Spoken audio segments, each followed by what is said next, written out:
compañía independiente como nosotros, pues sí dependemos mucho del trabajo con ustedes para que podamos tener presencia. Y se trata de hablar sobre todo del estreno de Las bodas de Luisa Josefina Hernández, que ha sido Premio Nacional de Ciencias y Artes de México y una de las más importantes escritoras que tenemos en nuestro país. Esta obra, Las bodas, forma parte de un díptico junto con otra obra que nosotros ya estrenamos hace 3 años que se llama Zona Templada. Esta obra es un experimento formal muy hermoso. Se compone de 7 escenas. 3 de ellas funcionan en el presente, 2 en el pasado y 2 en el futuro. De tal manera que si estamos hablando de que hay 2 escenas que funcionan en el futuro y regresamos al presente, pues eso implica que la propia forma va a suscitar emocionalmente un golpe, porque cuando la obra termine en presente, nosotros ya sabemos el futuro de los personajes. Igual que en Zona Templada, que es un montaje en el cual intervienen como actores Pilar Villanueva, Fernando Martínez Monroy y Guillermo González Islas. Esta obra se va a realizar con Guillermo y Pilar. Es una obra diseñada para 2 actores que van a hacer múltiples personajes.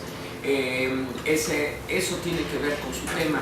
El tema tiene que ver en cómo funcionan las relaciones amorosas.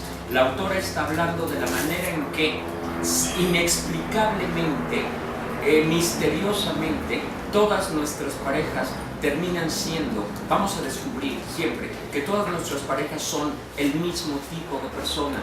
Es decir, que nos estamos relacionando siempre con un mismo tipo de persona que tiene que ver con ataduras psicológicas, con concepciones acerca de la vida.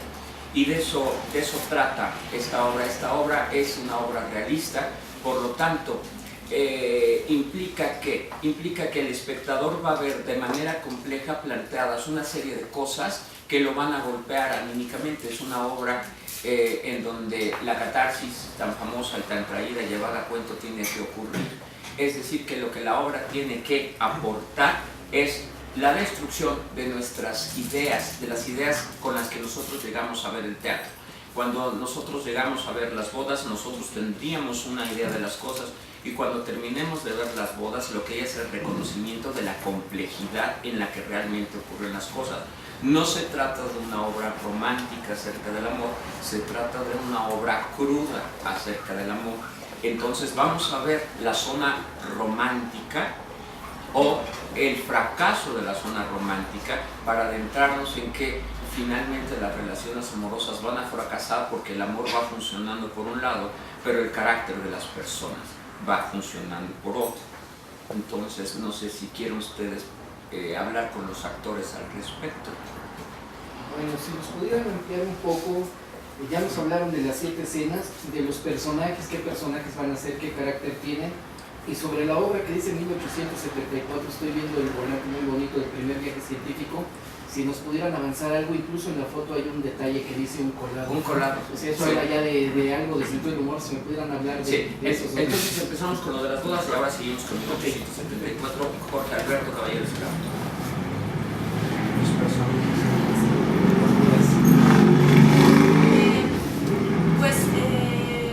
Son 2 que se encuentran en el presente, Teresa y Jean-Marie. Teresa es arqueóloga. Y la obra juega con una metáfora muy hermosa. Ella está descubriendo la tumba de 2 amantes suicidas y nos hace referencia a esta idea que tenemos de que todos hemos nacido siendo destinados para alguien, ¿no? Es como si en el paraíso nos hubieran separado de nuestra otra mitad y pasamos el resto de la vida buscando esta otra mitad. Entonces yo hago a Teresa, que es esta arqueóloga en el presente, pero luego hago a Charlotte, que es la expareja de Jean-Marie, o sea, la pareja del pasado que tuvo Jean-Marie, y luego hago a María Josefa, que es la pareja que Jean-Marie va a tener en el futuro, después de que deje a Teresa. Entonces vamos a ver a través de estos 3 personajes cómo este hombre ha seguido buscando el mismo tipo de mujer y cómo de todas maneras está como presente esta sensación de un ideal, y por eso siempre sentimos que estamos fracasando, porque siempre las personas reales chocan con el ideal que tenemos y nunca serán por completo ese que estamos esperando. Entonces es como si los personajes avanzaran en el tiempo siempre anhelando y esperando encontrar al objeto auténtico, a la persona verdadera que es la otra mitad. En mi caso Nada yo... más una sí. pregunta ahorita. ¿Cuántos años pasan del pasado, el presente y el futuro? ¿Cuántos años pasan? Del pasado, que son, no sabemos, Estamos hablando como Son unos 5 años. 5 años, Cinco años. y hacia el futuro igual unos 5 O años. sea, 10 años más o menos. Exactamente. Sí, sí, sí. Gracias. Sí, en mi caso yo interpreto a Jean-Marie, es un periodista, documentalista de origen belga, nacionalizado canadiense, que es forma parte, bueno, la pareja de Teresa, digamos, desde el punto de vista de lo ancestral, de lo ideal, ¿no? Y también interpreto a David Pedraza. David Pedraza, que es una expareja de Teresa, un mexicano, un artista plástico, y a un arqueólogo colombiano que se llama Samuel Ferrer. Entonces, no agregaría mucho a lo que ya mencionó Pilar. Es el maestro Fernando Martínez Monroy hablaba del punto de vista crudo del amor. Yo solamente ampliaría en el sentido de Teresa y Jean-Marie se saben pertenecientes el uno al otro, saben que se encontraron, son conscientes de que son uno solo ellos dos, pero justamente por conservar este ideal ancestral del amor es que deciden separarse, porque saben y son conscientes de que si ellos tuvieran una vida cotidiana más adelante, ese ideal se mancharía, y ese ideal es lo que ellos consideran que es lo valioso. Entonces, en el pasado vemos cómo esa relación, tanto de Jean-Marie como de Teresa, ha fracasado, y luego vemos cómo las relaciones al futuro, tanto de Teresa como de Jean-Marie, no pueden ser porque el ideal en el futuro está pisoteado y en el pasado lo fue también. Entonces, lo que es doloroso en el presente es que ellos saben que encontraron al ideal, pero no pueden estar juntos porque ese ideal se rompería, y ese ideal es lo que más aprecian ellos. Entonces, eso es grosso modo el asunto de la obra. Yo agregaría nada más eso, me parece que es muy bello, porque las escenas del presente están intercaladas, y en las escenas del presente estamos viendo a dos que se conocen y se fascinan, ¿no?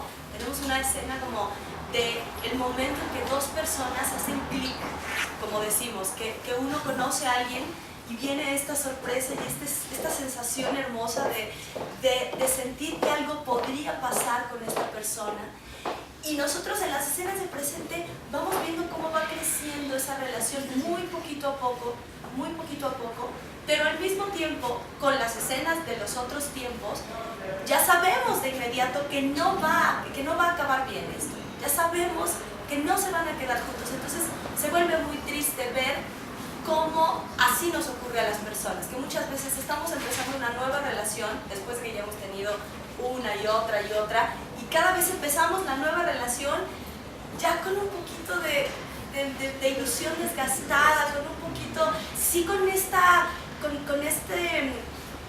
siempre con esta esperanza, siempre con este volver a sentir el romanticismo, ¿no? Uno cada vez que termina se jura que no volverá a amar, porque ya está convencido de que no encontrará a la persona ideal y que eso no existe y que el amor no es para mí. Todos nos hemos dicho eso.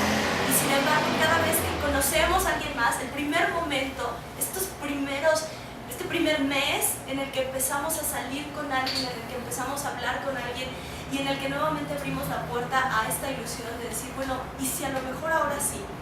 ¿Y si sí? ¿Y si finalmente sí pasara el milagro? ¿Cómo sería?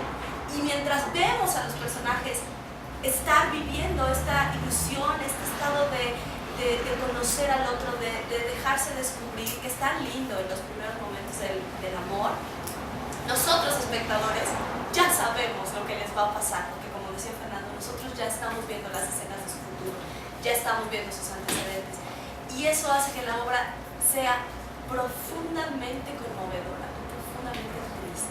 Eso es muy interesante, que de verdad la gente que la vea va a tener un golpe emotivo y se va a reconocer inmediatamente en estas sensaciones. Hay un objeto interesante en la obra que es decir, se juega con la idea de la arqueología, del descubrimiento arqueológico, que es finalmente un tema que la autora manejó con gran habilidad y con una expresión conmovedora en su novela Nostalgia de Troya, que es justamente un asunto en el pasado, una evocación a través de las ruinas de esta ciudad mítica de la sensación de plenitud ancestral, ¿no? Entonces está nuevamente el tema en esta obra, la arqueóloga mexicana que descubrió una tumba de unos amantes en una selva en México, y es interesante ver cómo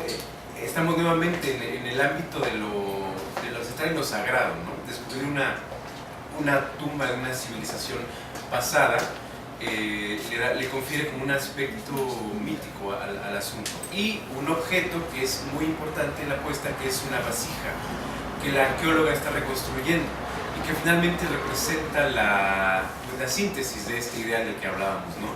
Es interesante ver cómo a lo largo de la obra la vasija se reconstruye y hacia el final está totalmente reconstruida y ya es como la culminación del encuentro entre Jean-Marie y Teresa. En la construcción de sus personajes, ¿qué tanto fue la introspección a su propia biografía y en sus propias vivencias para dar para este tipo de conflictos? En todas las obras los actores tienen que hacer introspección, porque a fin de cuentas el actor no podría actuar lo que está haciendo si no lo comparara emotivamente y racionalmente con su propia vida. Es decir, que el actor va a poder dar un paso actuando en el momento en que lo que es la vivencia y la emotividad del personaje y el carácter del personaje es descubierto en él mismo. Sí. Eso es lo que tienen las grandes obras, que el actor va a poderse descubrir en él. Entonces, pues por supuesto nosotros nos hemos estado dando unas revolcadas tremendas, ellos dos y yo, porque para poder explicarlo tengo que explicarlo desde la obra y desde mí. Yo conozco a la autora, yo trabajé como profesor adjunto de Luisa Josefina Hernández, entonces la conozco. Yo no puedo estar contando su vida, pero yo sí reconozco momentos, porque ha sido una relación de 25 o 27 años ya con ella. Entonces, conozco sus novelas, yo puedo hablar de ella desde el punto de vista de las otras obras y las otras novelas, pero luego para explicarlo tengo que pasar por mí. Entonces este montaje ha sido tremendo porque ha sido un confesionario atroz. En el momento en que yo empiezo a hablar de mi propia experiencia, yo veo cómo ellos empiezan a hacer muecas y se hacen para atrás, ¿sí? Porque a fin de cuentas de lo que se trata es de conocer la experiencia común. Si nosotros somos capaces de hurgar en nosotros hasta encontrar aquella vivencia que es exactamente igual a la de los personajes, cuando ustedes como espectadores se acerquen lo van a sentir igual. Eso sería. Sí, claro, es decir, sobre todo, yo creo que la sorpresa fue reconocer el mecanismo en el que uno se enamora. Es decir, yo descubrí al menos que uno se enamora como por patrones, ¿no? Es decir, uno sabe con quién va en realidad. O sea, aunque haya miles de personas lindas en el mundo, uno invariablemente va hacia alguien en específico, ¿no? Porque ya está algo que uno necesita encontrar, ¿no? Y pues descubrir, al menos de un modo apenas tangible, que en efecto hay un ideal en nosotros que nos lleva a la otra persona, y que a veces por ese ideal sacrificamos la realidad, lo concreto. Entonces el fracaso en muchas relaciones es porque tenemos un ideal en nuestra cabeza que la cotidianidad no está a la altura de él, ¿no? Entonces fue muy sorpresivo y un shock finalmente saber eso, ¿no? Para preparar nuestros personajes, y pues evidentemente fue muy doloroso también. Hay una cosa muy bonita que la autora es muy hábil en técnica de dramaturgia, entonces la obra es muy sintética. tenemos estos momentos que son escenas muy específicas, pero que son los momentos más emocionantes de todas las relaciones. Entonces, a lo largo de la obra nosotros pasamos por el momento en el que uno conoce al otro, el momento en el que uno se entrega al otro, el momento que uno se despide del otro, el momento en el que uno tiene el gran pleito con el otro, el momento en el que tiene la gran confusión con el otro, ¿no? Que todos, son momentos que todos reconocemos. Pero usted imagínese lo que es vivirlo todo en 1 hora y media, o sea, volver a reconocer cada lugar, el momento en el que has terminado una relación, que además la autora tiene una suavidad tremenda en el lenguaje, entonces de verdad hay frases que uno reconoce que uno ha dicho, ¿no? O sea, así de pronto de no puedo darte un beso, no me pidas que haga tal, sí, estoy dispuesta, ya entendí, no me importa, como sea, como quieras, lo voy a hacer a tu modo, uno lo ha dicho así, entonces obviamente, esto que dices es impresionante, cuando uno sabe, uno hasta podría pensar con quién dijo tal frase y a quién le he dicho tal y cómo me acuerdo de Perengano o de fulano en la escena tal, es un mosaico ahí de toda la vida de uno. Pero y es muy intensa. A la edad de ustedes ya han experimentado ese tipo de emociones dramáticas. ¡Ay, muchas! Sí, claro que sí, ¿no? Además, es interesante, nosotros, no sabes, nos cuestionamos mucho. Es una obra, yo la primera vez que leí esta obra tenía 21 años y me fascinó, me encantó. Y es de esas obras que uno sueña con hacer como actriz, ¿no? Yo, desde que la leí la primera vez dije, Dios mío, yo algún día quiero hacer esta obra. Pero verdaderamente a los 21 no hubiera podido hacerlo, ¿no? No, me faltaba vida y me faltaban muchas cosas. Y aún ahora, nosotros de pronto después de un ensayo tremendo nos sentamos y decíamos, estaremos listos para hacer esta obra, Dios mío, porque de verdad es una obra muy difícil, es un reto actoral brutal, es un reto dramático en todo el sentido amplio de lo que tiene que ocurrir en la escena, muy grande.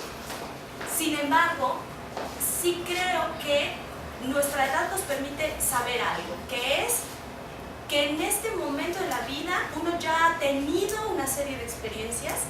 Por lo tanto, ya no aborda las nuevas experiencias como si fuera inocente y como si estuviera ilusionándose la primera vez.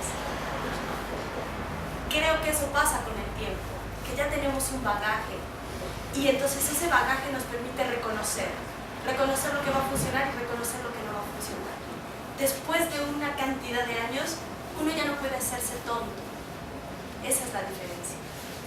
Y empezar algo dispuesto que a lo mejor puede salir mal, pero dispuesto también a que uno no se va a perder del resto de las experiencias de la vida por pensar que van a salir mal, es un tipo de valentía distinto, ¿no? Es una manera de afrontar las emociones muy diferente y muy rica, yo creo, para la gente que ya tenemos como una mediana edad, ¿no?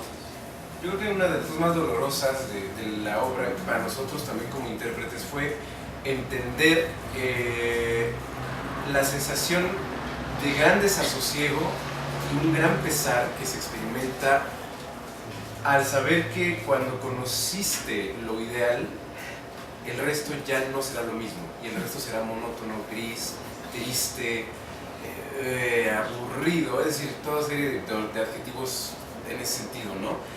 Y en efecto, es decir, uno cuando cada fracaso, lo decía Pilar, la palabra desgaste es muy interesante, cada fracaso es como si algo de nosotros se fuera en el camino, ¿no? Es como si nos fuéramos siendo cada vez más viejos aunque seamos jóvenes, cada vez más tristes aunque brillamos, es decir, creo que es lo más fuerte de entender para nosotros como actores, cómo alguien puede ir cómo alguien puede ir muriendo mientras está vivo, ¿no?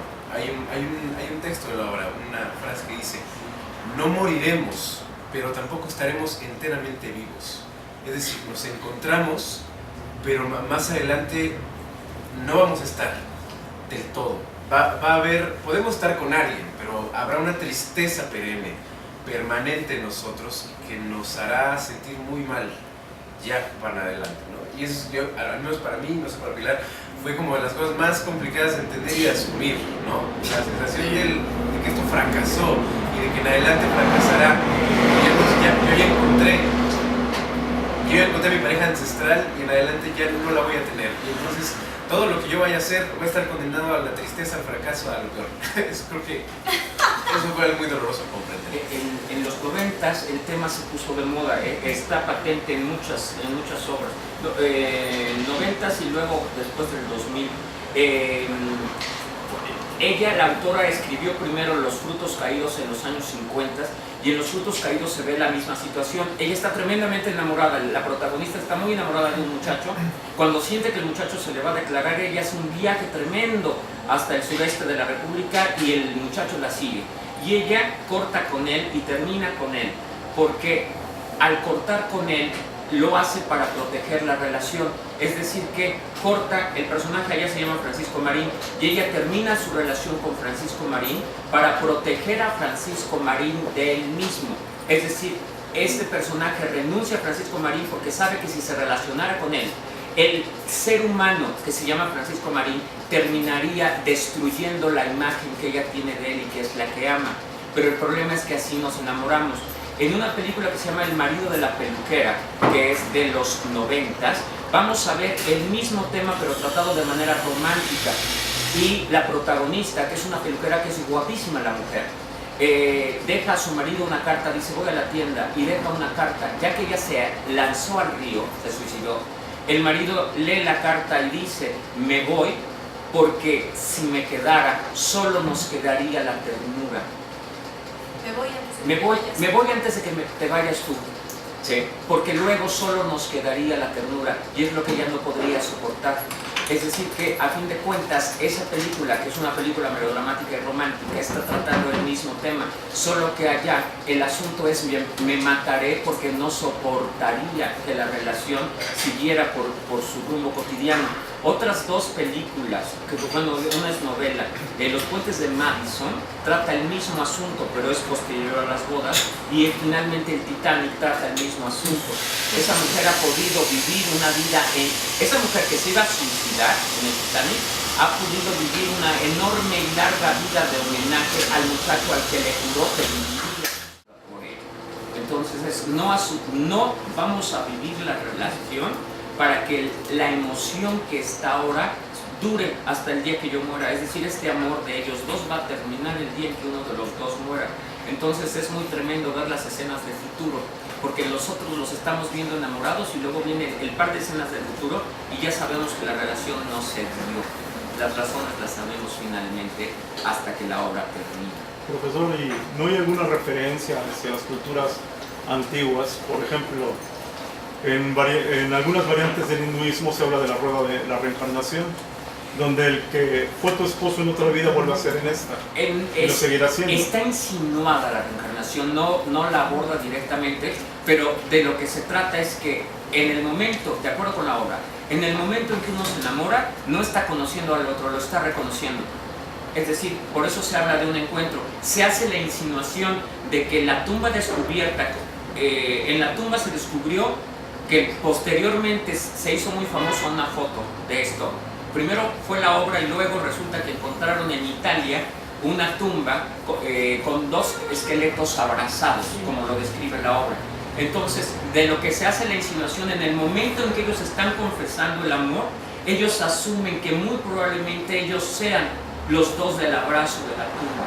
Es decir, que para hablar de que el amor es un patrón y de que estamos buscando al otro ser, sí está implícita la reencarnación, aunque no se hable explícitamente.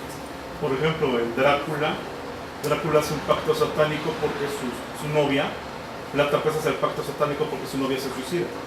Y él se mantiene como un muerto viviente hasta que su novia vuelve a encarnar. En la película de Coppola sí, así, también en la novela así de Bram Stoker. Así funciona. Solo que desgraciadamente cuando ella vuelve a tomar forma humana, se casa con otra persona y se casa en una iglesia ortodoxa.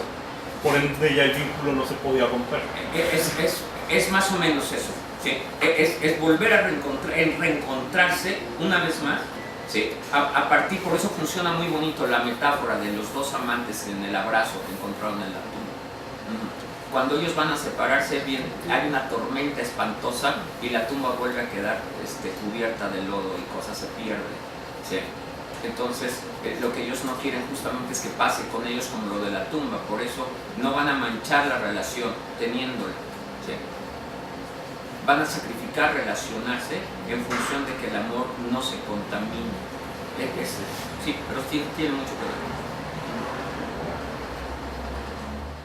Lo que tiene en términos estructurales la obra es un juego formal muy poderoso, muy sintético, y entonces eso permite que se luzca el trabajo actoral, pero también a nivel escénico es una obra que está pidiendo efectivamente que dos actores hagan todo.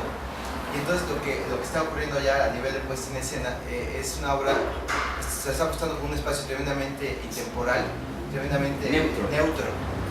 Y entonces hay una cuestión muy esencial en la manera en que el autor está planteando el tema. Yo creo que la crudeza de lo que se está hablando del tema, en la manera en que lo está planteando la autora, sí permite un tipo de propuesta escénica muy poderosa, ¿no? Apostando al trabajo de los actores e inclusive quitando con cualquier otro recurso escénico, es decir, es una obra que está apostando 100% a entender lo que está pasando allí, a desnudar los mecanismos, pero no nada más como un mecanismo psicológico, ¿no? Sino más bien como esto que se está planteando. Sí, la escenografía consiste prácticamente en un muro, en un espacio tremendamente blanco que va a ser habitado siempre por distintos personajes que van a dar carácter al espacio. ¿Sí? Porque a fin de cuentas, como está diciendo Esteban, el protagonismo está en los actores. Esta es una obra escrita para que los actores se luzcan sus dotes. Entonces lo que ustedes van a ver en Guillermo y en Pilar es a dos actores que se van a transformar tremendamente. Entonces todos los personajes resultan ser asombrosamente muy distintos y ellos lo logran con mucha maestría. Ustedes van a ver a Teresa y a Jean-Marie, pero luego van a ver a una señora colombiana y luego van a ver a una señora canadiense y van a ver a un francés, pero van a ver también a un colombiano y van a ver a un mexicano. Y una de las cosas que causa mucho asombro es ver las transformaciones que los actores logran. Al transformarse ellos, el espacio se habita, es el mismo espacio como el mundo y la reencarnación, siempre es el mismo mundo pero habitado de distinta manera. ¿Hay cambios de vestuario? Sí, los personajes implican cambios de vestuario y hay elementos esenciales que son los que van a ir conformando el cambio de espacio.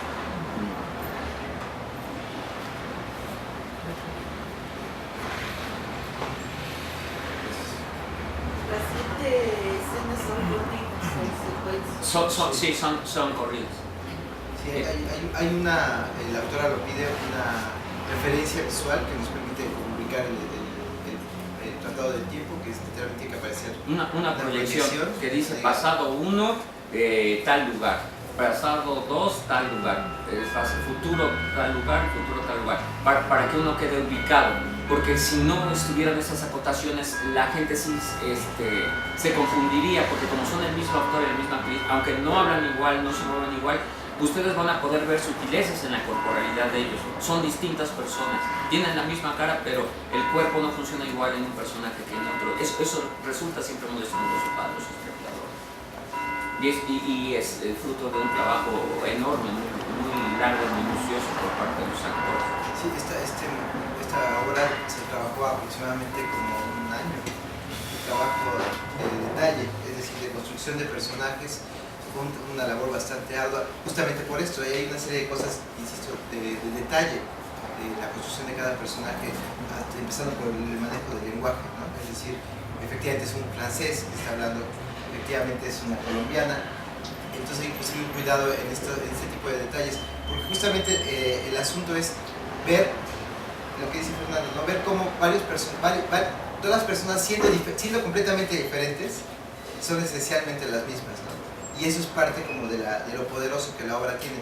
La obra sí plantea una gran fuerza y escénicamente plantea un gran reto y una síntesis muy poderosa que se vuelve tremendamente eficaz por eso, ¿no? Y muy sorprendente en todos sentidos. Es decir, sí es para que actoralmente se luzcan y es para que emocionalmente uno salga tremendamente golpeado, ¿no?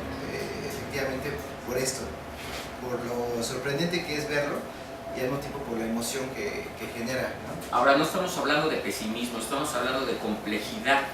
descubrir la complejidad del hombre es lo que resulta siempre catártico. El pesimismo tendría que ver con las ilusiones y las fantasías. No es una obra que hable de romanticismo ni de fantasías, sino de la complejidad humana. Y acota la autora en el primer momento que hay que tener en cuenta que la verdad interior no es alegre. Y eso es a lo que uno se va a enfrentar. Pero sirve. ¿Por qué es pertinente esta obra? Pues porque en las relaciones amorosas nosotros estamos sujetos a una especie de sinrazones. Parece ser que el otro siempre funciona mal, parece ser que las cosas no pueden lograrse. Y lo que vamos a ver es que cuando nos enamoramos no estamos teniendo en cuenta ni las fantasías del otro ni la complejidad del otro. Es decir, que las relaciones de pareja son tremendas porque requieren hacer un esfuerzo. Si una relación amorosa comienza y yo no estoy decidido a modificar mi vida y mi pensamiento y mi ideología y mi sentir, la obra va a fracasar. Porque el amor es una fuerza de equilibrio. El amor nos obliga, igual que la música al cantar o al bailar, nos obliga a unirnos a él.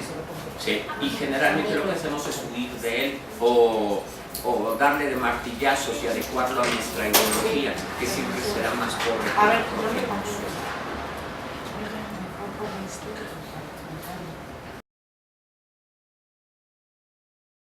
Esta es una obra ganadora justamente hace un año, en marzo, del concurso de teatro científico callejero auspiciado por el Instituto de Ciencia y Tecnología del Distrito Federal. Esta es una obra que estuvo diseñada para ser presentada en la calle y es una obra que a mí me gusta mucho y me emociona mucho porque al principio lo único que había era una convocatoria, no había obra.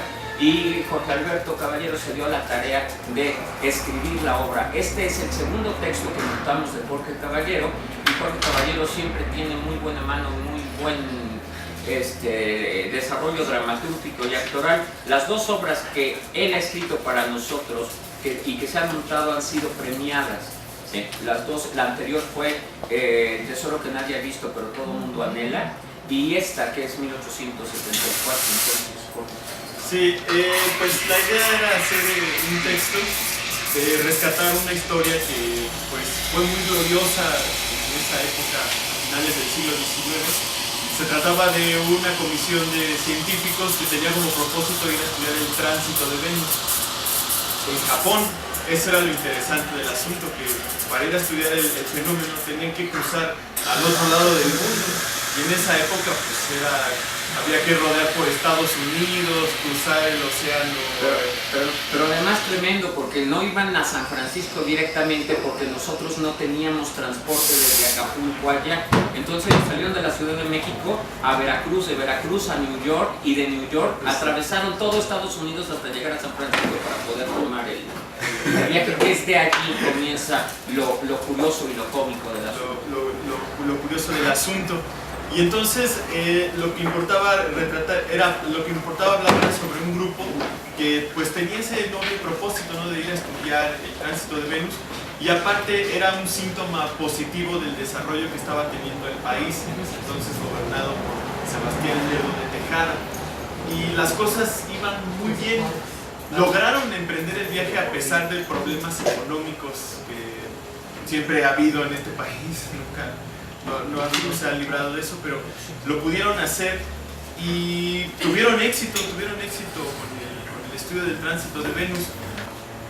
No supimos qué pasó después de que estudiaron, ¿no? O sea, llegó Porfirio Díaz al poder, usurpó el poder, y toda la gente que pues venía de la época de Juárez, entre ellos estaba Sebastián Lerdo de Tejada, Porfirio Díaz se encargó de eliminarlos, ¿no?, de sacarlos de la jugada, y nunca supimos qué pasó con estos científicos, ¿no?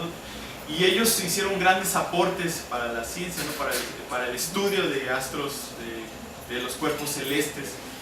Plantearon cosas muy interesantes. Y pues eso es de lo que habla la obra, ¿no?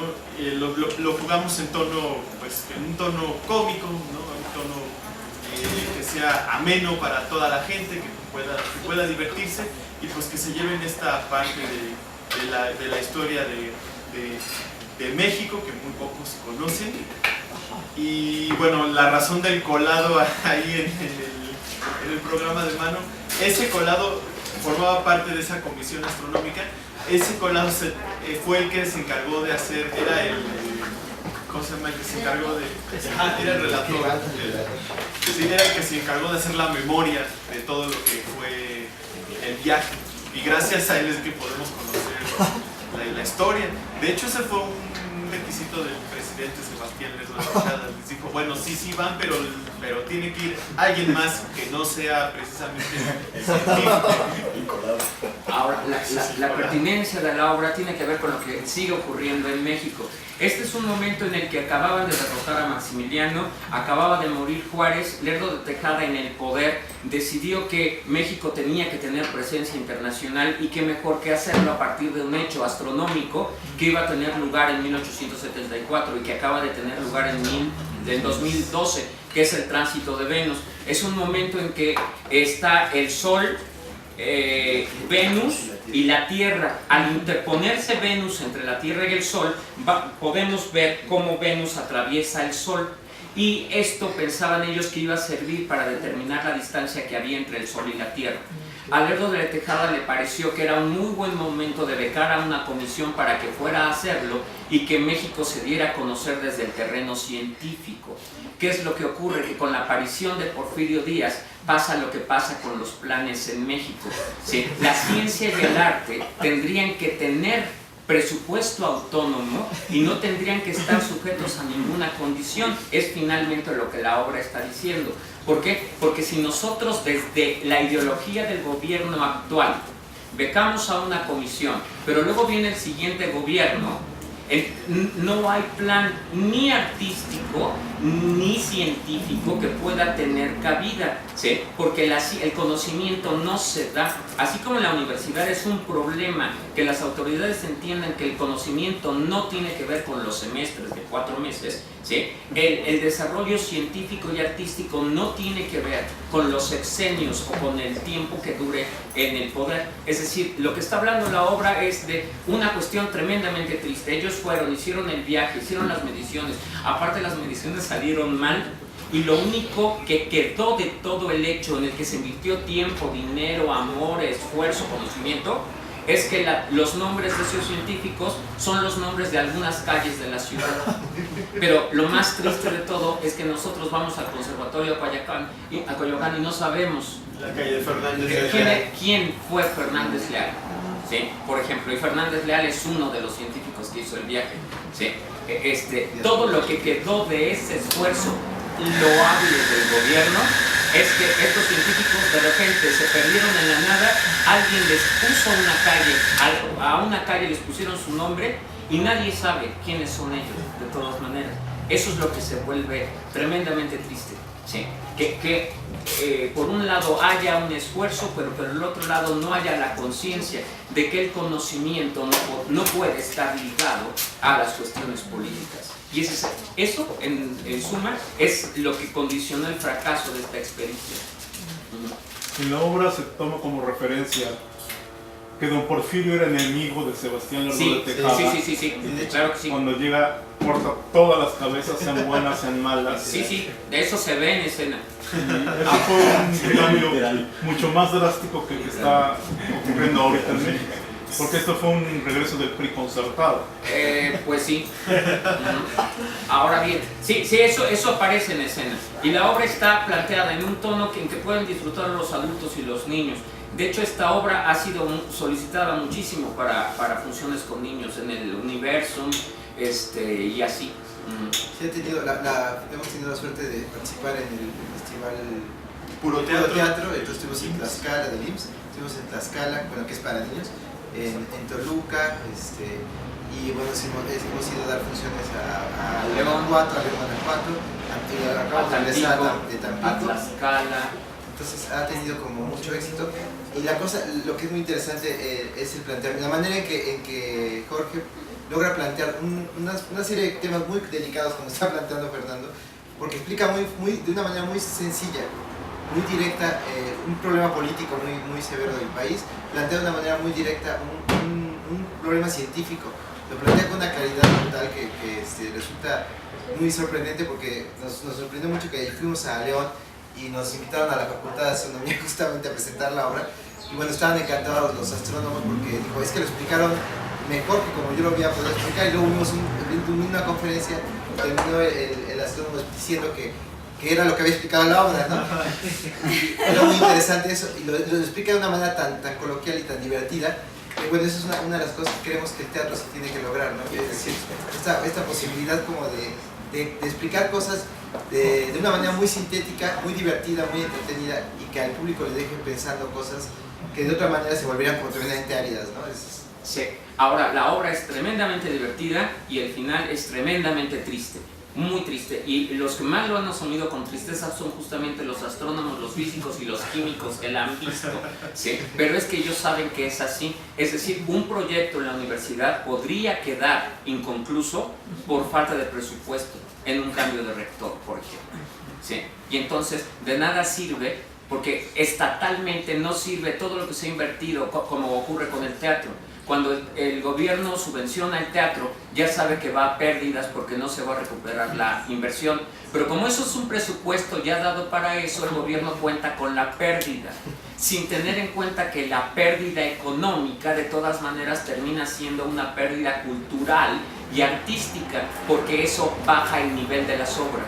Es decir, si ya sabemos que el éxito, el sueldo o lo económico está garantizado, el esfuerzo de los artistas se vuelve menor cuando se trabaja de esa manera.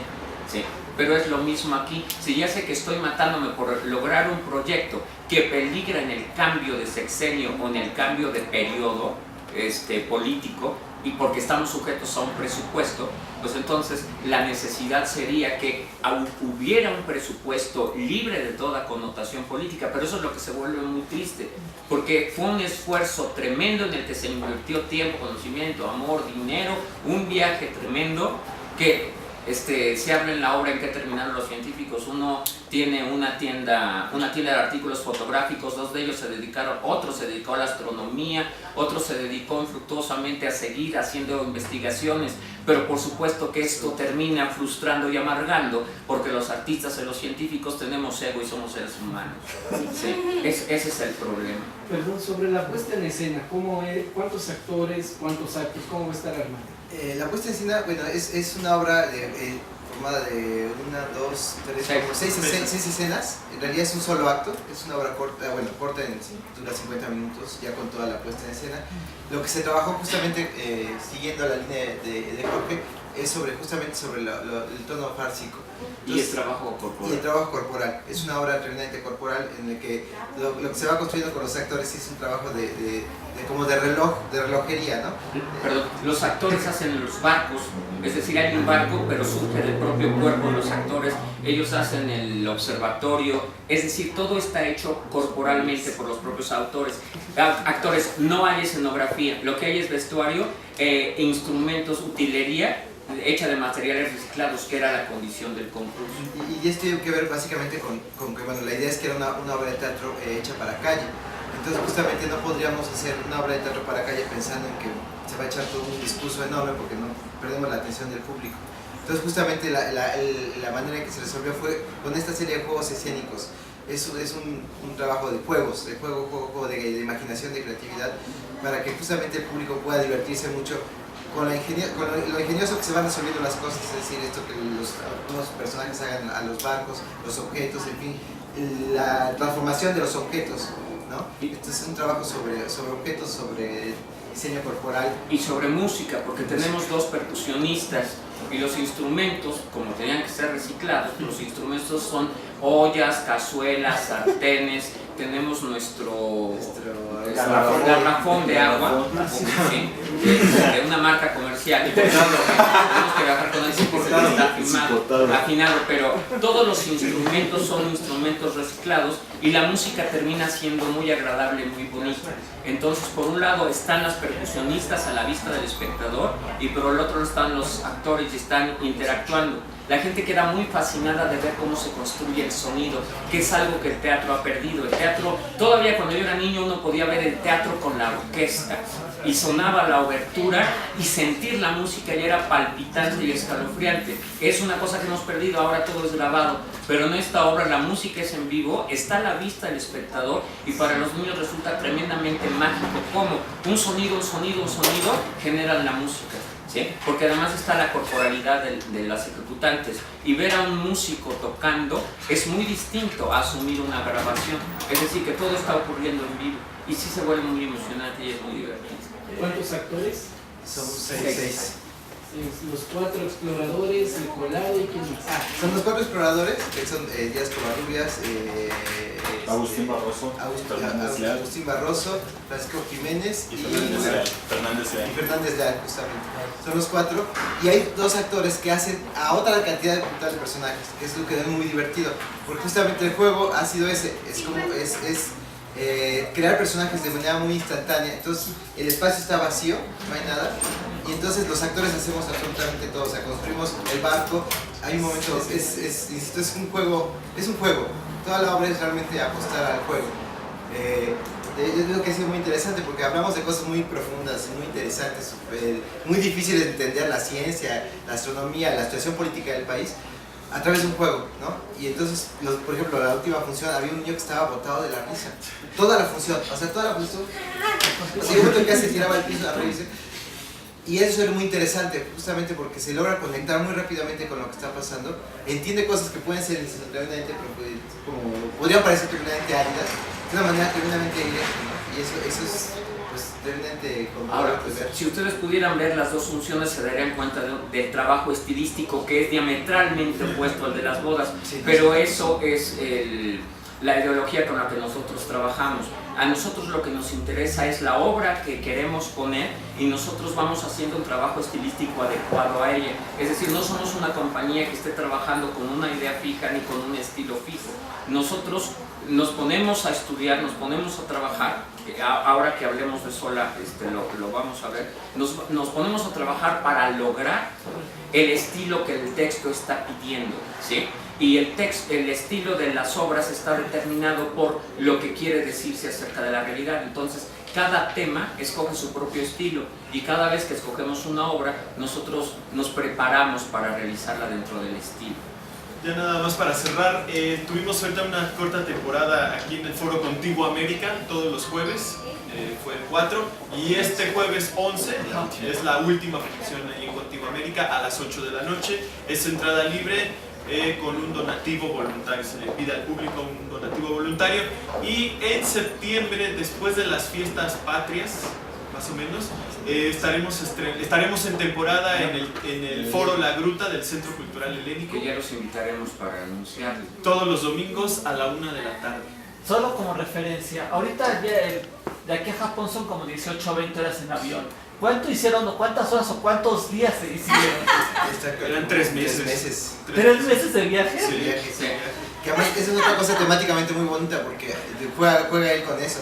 Porque llega un momento en que pareciera imposible y de repente efectivamente todo soluciona, ¿no? Todo se va a solucionar, y lo que no se puede solucionar efectivamente es la falta de todos los problemas políticos, ¿no? Pero es increíble, o sea, logras un viaje de 3 meses, de repente pareciera que tienes todo en contra, hasta el cielo está nublado. Sí, cuando llegan ya escogieron el lugar a donde van, llegan después de 3 meses y está nublado. Y que esté nublado es tremendamente importante para ver mover el cielo. Y a pesar de eso ocurre, y entonces lo que es la parte como triste de la obra. Todo eso pasa, hasta el cielo se abre de repente para que la cosa pase y lo que no se puede es que la gente valore el trabajo, ¿no? Y eso es lo que se vuelve muy triste al final, como comentario final de la obra.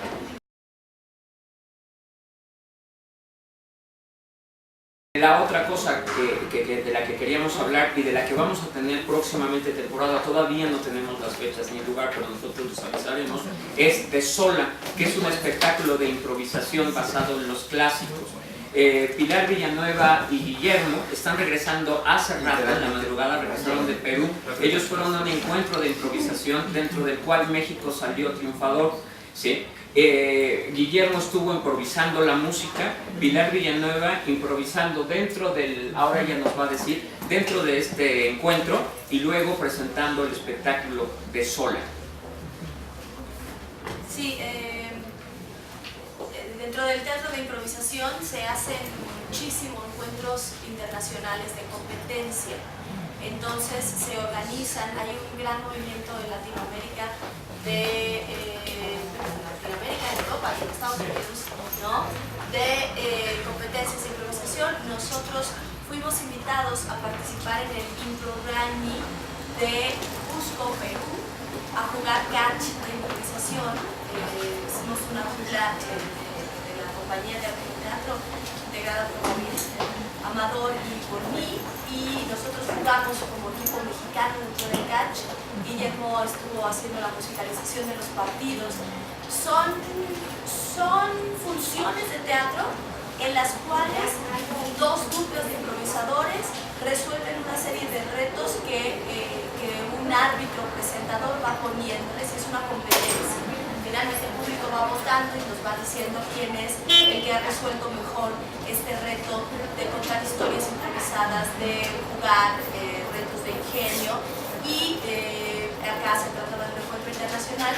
Hemos competido contra Perú, contra Argentina, contra Colombia y México, y nosotros fuimos los campeones mexicanos. Estamos muy contentos. Dentro de las mismas actividades del Impro Grammy hemos presentado un personal que tenemos que tiene la peculiaridad frente a otros espectáculos de improvisación de construir historias. Son absolutamente improvisadas. Todo lo que ocurre durante toda la función es una improvisación, pero las historias que contamos son a la manera de autores clásicos. Por lo tanto, el público pensaría o le parecería o reconocería que está viendo una obra de teatro escrita por San Juan Inés de la Cruz, o una obra de teatro escrita por Federico García Lorca, o una obra a la manera de una película clásica de Walt Disney. Y eso lo estamos construyendo nosotros, ¿no? Yo voy armando los personajes, todo, y Diego va armando los ambientes y todo el acompañamiento de atmósferas. Y esto lo hemos presentado también en el Impro Grammy, y luego de ahí hemos ido a Lima, a la temporada internacional de improvisación en Lima, y hemos tenido también ahí funciones del solo. Pues, bueno, yo soy un actor, básicamente un músico, soy autodidacta, pero el trabajo que yo hago musicalmente no varía mucho en mi trabajo actoral. Yo soy su acompañante actoral, aunque tenga un piano enfrente, ¿no? Porque yo de alguna forma actúo con ella, yo la sigo, yo percibo los cambios que ella propone, percibo los personajes que ella está proponiendo. Entonces en función de eso yo trabajo, ¿no? Es una experiencia muy interesante para mí, para ampliar como la gama de posibilidades expresivas. Sí, no habrá mucho que agregar, ¿no? Digamos que el trabajo del músico improvisador es colaborar con el improvisador, porque es complicado. Pilar lo sabe bien, yo un poco lo probé en el catch. Trabajé con un músico peruano que es músico de formación, tal cual, ¿no? De formación musical. Entonces a veces es complicado que un músico con una formación ortodoxa sea flexible, porque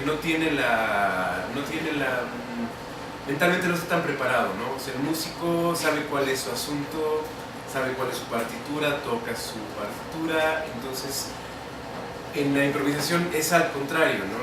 La partitura se crea junto con el que improvisa. Entonces eso es algo interesante, ¿no? Creo que es un punto interesante para un músico, un poco improvisar. Digo, los músicos, solamente los de jazz, tienden a estar trabajando de esa manera, ¿no? Pero por lo regular los músicos no improvisan tanto y no son demasiado flexibles en el momento de trabajar con un actor, ¿no? Tratan muchas veces de imponerle un carácter al trabajo del actor o de la actriz, y acá tiene que ser lo contrario, ¿no? Entonces es muy interesante para un músico trabajar esto, y para mí, para ver el rango de posibilidades expresivas, fue también muy interesante. Lo vi hace algunos años en Senia, ¿Sigue la participación del público por los papelitos? Sí. Sí, es una forma que la improvisación tiene también de validar que está siendo improvisada. Claro. Es muy importante, la gente tiene que saber que tú no lo tenías preparado. Decimos los improvisadores que un gran halago para un improvisador es cuando te dicen no, eso lo tenías ensayado. Porque en verdad lo que la técnica nos permite es presentar un producto que se está construyendo en el mismo momento que se representa, tiene tan buena calidad que parece que hubiera estado preparando y hubiera estado ensayado, hubiera estado escribiendo. Entonces, eso ha sido para nosotros. Quiero contarles nada más rápido que estamos muy contentos porque estando allá recibimos la confirmación de que hemos ganado el apoyo de rutas escénicas que lanzó el FONCA. Es un apoyo para realizar giras en países de la Unión Europea y nosotros logramos una invitación del Festín 013, un festival importante de improvisación que promueve la compañía Impro Madrid, que es uno de los grupos más sólidos de improvisación en España, tienen un gran trabajo detrás, una gran trayectoria. Y ellos nos invitaron a participar con Sola en el festín y gracias a todos los dioses hemos ganado el apoyo de rutas escénicas, con lo cual vamos a poder ir a España a presentar este trabajo. Estamos muy contentos y sí quiero aprovechar la oportunidad que estamos aquí maravillosamente para decir que es bien curioso. Sola ha tenido como una gran aceptación en el mundo de la improvisación en el extranjero. Hemos andado ya haciendo gira por muchos lugares y el trabajo, gracias a que han sido festivales, lo han conocido gente de Colombia, gente de México, gente de Argentina, gente de Italia, ¿no? De chilenos, de brasileños, ¿no? Hay como gente de muchos lugares que ya tiene como una conciencia y que conocen y que les ha gustado muchísimo este espectáculo de Apeiron Teatro, que Apeiron Teatro le ha dado una presencia internacional muy poderosa. Y sin embargo, aquí en México no hemos tenido la posibilidad de llevar a cabo una temporada como de una manera más regular. Hemos de pronto intentado meter el espectáculo a convocatorias por espacios y pareciera que hay como una especie de resistencia, ¿no? Ni es una improvisación deportiva divertida que la gente sabe que va a ir a llenar el público con competencias, que es un tipo de improvisación que a la gente le gusta o que tiene más público, ni es tampoco considerado como estrictamente un espectáculo teatral. Entonces pareciera ser que la gente que programa nos mira un poco como raro y es como un poco, bueno, pero quién sabe qué cosa es ese espectáculo. Lo que me parece valioso decir es que sea lo que sea ese espectáculo, y ha tenido un gran éxito fuera del país. Entonces yo pensaría que ya es un buen momento de que tengamos como una temporada aquí para que lo vea la gente de aquí, ¿no? Porque es como un desperdicio que todo el mundo por fuera esté diciendo que es un gran espectáculo y que la gente de aquí no lo haya visto. Entonces ojalá que estamos ahí como metiendo propuestas para tener temporadas en algunos lugares. Esperamos que pronto nos den cabida, pues, porque no sé, si miramos como la contradicción, es rarísimo, ¿no? Nos están aceptando e invitando en festivales internacionales y la gente que programa un teatro aquí no nos acepta. ¿De cuánto es el fondo, perdón, de rutas escénicas? Uy, no recuerdo la cantidad exacta porque es un presupuesto hecho para cubrir los gastos de 2 semanas de viaje para 4 personas. Sí, es importante, bueno, el apoyo de rutas escénicas, bueno, es un apoyo, es muy importante el apoyo realmente porque es un apoyo, una coinversión entre la Unión Europea y el FONCA. Y es la primera emisión, entonces, bueno, sí es un apoyo importante, pero eso que dice Pilar, es decir, es muy interesante.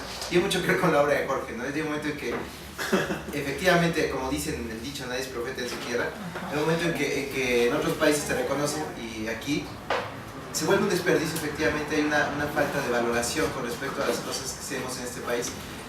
Es interesante también de ver porque efectivamente la gente que ha visto el espectáculo, o sea, digo, sí lo hemos presentado en muchos lugares, no establecidos, por decirlo de alguna forma, de repente en una cafetería, de repente en lugares así, o en giras igual como en 1800, en el interior de la República, y la gente sale fascinada, de verdad, sale verdaderamente encantada con el espectáculo, sorprendida, ¿no? Conmovida por la capacidad de transformación que la obra genera. Y sin embargo, efectivamente, si ahorita está muy de moda hablar de que hay que innovar, una serie de cosas muy absurdas, bueno, muy planteadas de una manera, pero cuando alguien plantea efectivamente un tipo de espectáculo diferente a lo que estamos acostumbrados a ver, de repente surge una cuestión de desconfianza, justamente porque no es lo que está como en el candelero de lo que se cree válido hacer, ¿no? Porque justamente este espectáculo lo que tiene es eso, es decir, la impro normalmente es esto, es una impro deportiva en la que llega a ser que inclusive un gran improvisador no necesariamente tiene que ser un actor propiamente dicho, y puede ser un gran improvisador, porque es un juego se plantea una serie de reglas, una serie de cuestiones, y finalmente lo que nosotros quisimos hacer fue, ¿por qué no volver con este formato de la impro a encontrar un trabajo creativo actoralmente hablando, con un trabajo sólido de investigación actoral, que es lo que Pilar ha logrado, y estilístico. Entonces lo que Pilar ha logrado prácticamente son grandes obras, grandes obras que se quedan en un momento a partir de la investigación de los estilos, y con un trabajo muy profundo de construcción de personajes de una manera muy inmediata, justamente a partir de lograr entender cómo funciona un estilo, es decir, cómo García Lorca construye sus personajes, sus temas, su manera de concebir el mundo, y entonces eso le permite a Pilar encontrar una estructuración muy lógica y muy profundamente asumida para construir un personaje sobre estas líneas. Eso implica, claro, lo está contando que ayer en Lima efectivamente le tocó dar un taller con una serie de improvisadores de los más importantes de Perú, y que efectivamente ya son actores que están en la televisión y tal, y que cuando empezó a plantear, cuando empezó a plantearles el asunto, que los sentó y les empezó a explicar, estaban todos sacados de onda, ¿no? Porque bueno, la impro, pues vamos a jugar, ¿no? Y de repente les empieza a plantear, bueno, es que hay que entender, hay que leer, hay que ponerse a leer a Cortázar, hay que ponerse a leer a Shakespeare, hay que ponerse, porque es lo que les hicieron trabajar, estaban como muy sacados de onda, decir, bueno, ¿por qué tengo que leer? ¿No? Tengo que hacer esto. Y ya a partir de que vieron, ya que finalmente leyeron y se emocionaron leyendo a Cortázar, a Shakespeare y tal, y que se empezó a plantear Pilar cómo funcionaba, pues estaban fascinados, porque efectivamente uno entiende una serie de cuestiones de cómo funciona un autor, y claro que eso te permite crear y jugar mucho de otra manera, pero sí implica un reto actoral importante, ¿no? Y que es que esa es la apuesta que estamos haciendo, es decir, no es nada más un juego, sino efectivamente como creadores, ¿no? Es un trabajo creativo muy profundo, ¿no? Que es lo que dice Fernando, un poco lo que Pilar es una gran dramaturga, en realidad, solo que lo está construyendo en 2 segundos, ¿no? Pero claro que tiene una conciencia dramática brutal, ¿no? Que implica el conocimiento de los estilos e implica la capacidad de estar reaccionando y de estar creando personajes de una manera muy rápida. Ya les mandaremos noticias de cómo nos va.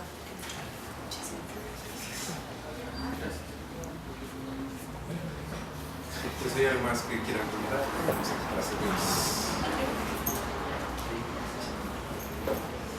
ahora, si ustedes quieren ver una muestra chiquita, un pequeño título y hacemos un pequeño relato para que miren el tipo de trabajo que hacemos en el espectáculo. Un pequeño relato en verso. entonces sería cosa de que ustedes nos den un título de una película o de un libro que no exista.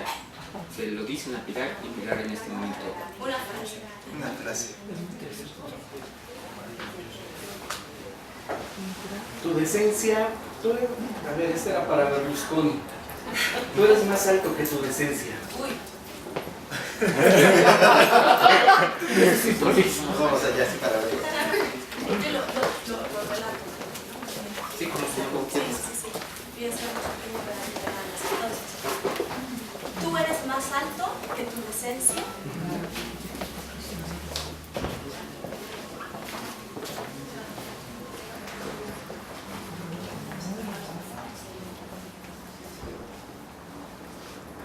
He sabido, compañeros, ahora voy a relatar de un caballero que puede lanzar su decencia al mar, pues es un tipo indecente, ese es su natural. Dicen que tiene un gobierno que no sabe gobernar, y así todos cuando lo miran ya no lo quieren mirar. Así Así algunos otros piensan que no se puede mandar. Un político pretende solo robar y robar, y cuando la gente sabe que se lo va a gobernar, quieren irse pronto todos y no verlo ya jamás. Mas ¿cómo puede? Le dicen, mas ¿cómo lo hace, caray? Y sin embargo ese tipo en el poder puesto está. ¿Qué hacer si todos los hombres de tan alta gravedad tienen dentro de sí mismos un ladrón y nada más? ¿Cómo pensar se podría en que esto vaya a cambiar si quien quiere ser aquello de entrada ya está muy mal? Que los que van para un puesto así como ese de allá son seguro deshonestos, son ambiciosos y más. Pues qué decir, ¿qué se le hace? La gente decente va a vivir su vida propia, ellos van a trabajar. Sin embargo, esos que piensan que todo pueden ganar, están con la banda puesta y desde allá lo dirán.